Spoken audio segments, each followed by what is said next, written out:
আহ, তবে আহ, মানে এটা থেকে বোঝা যায় যে আমাদের অগ্রগতিটা খুবই স্লো। আমরা প্রতিটা বিপ্লবের পরে বাংলাদেশে তো গণঅভ্যুত্থান, একটা মুক্তিযুদ্ধ হয়েছে, তারপরে সিপাহী জনতার বিপ্লব হয়েছে, 90 গণঅভ্যুত্থান হয়েছে, 24 গণঅভ্যুত্থান হয়েছে।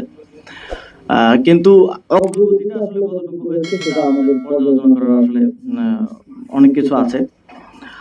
আহ, সেই জায়গা থেকে আমরা আসলে একটা স্লো প্রসেসের মধ্য দিয়ে অগ্রগতির দিকে যাচ্ছি।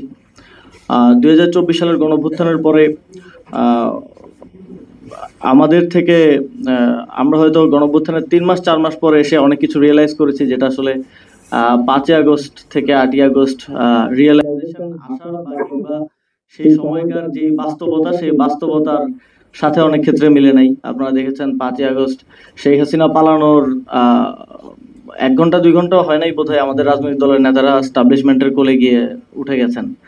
তো আহ, আমাদের তরুণ হিসেবে আমাদের ভুল আছে। আমরা 26 25 26 বছর বয়সের কয়েকজন তরুণ ছিলাম তখন ডিসিশন পলিসি মেকিং এর দায়িত্বে। কিন্তু যখন আমাদের অগ্রজরা স্টাবলিশমেন্টকে গিয়ে দায়িত্ব দিয়ে আসেন যে আপনারা একটা অন্তর্বর্তীকালীন সরকার গঠন করেন, তখন আসলে আমাদের হাতে খুব বেশি কিছু আসলে থাকে না।